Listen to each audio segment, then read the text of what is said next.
A 27-year-old Hispanic woman presented to the University Medical Center Emergency Department in Las Vegas, Nevada, with a sudden onset of shortness of breath and increased difficulty in moving her right arm.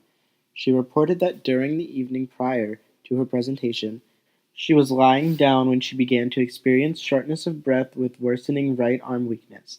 She also reported that for the past 2 months, her arm weakness was characterized as having limited strength and range of motion. She also complained of chest pains that were localized behind her sternum. The pain was characterized as a pressure sensation that was non-radiating. She did not have any aggravating or relieving factors. Pertinent positive findings included nausea, palpitations, and lightheadedness. Pertinent negative symptoms included no loss of consciousness, headache, vomiting, diarrhea, or vertigo. Our patient had been evaluated in the same emergency department 2 months prior to this presentation for right arm weakness and dysphagia. During her prior admission to the emergency department, she had received multiple MRI studies of her brain and cervical spine. A previous MRI of her brain had been unremarkable, but an MRI of her cervical spine had indicated some mild cervical canal narrowing secondary to end plate changes and chronic kyphotic changes.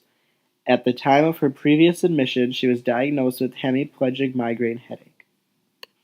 Her physical examination was remarkable in that her abdomen was firm to palpitations and her right under extremity was rigid on passive and active ranges of motion. Her right fingers recoiled to the flexed and fist position.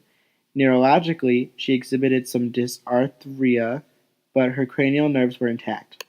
Meanwhile, EMG testing was performed in her right upper extremity muscles, including the dorsal interosseous, pronator teres, pectoral radialis, biceps, triceps, deltoid, and opponens pollicis.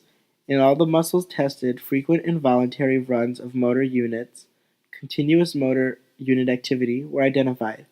Through limb repositioning, her resting activity was studied, revealing absent fibrillations or positive waves. EMG testing of all the muscles involved resulted in normal motor unit morphology and normal recruitment. There was no evidence in myochemic or neuromyotonic discharges. Her EMG findings were consistent with SPS in her right clinical setting. Prognosis: stiff person syndrome.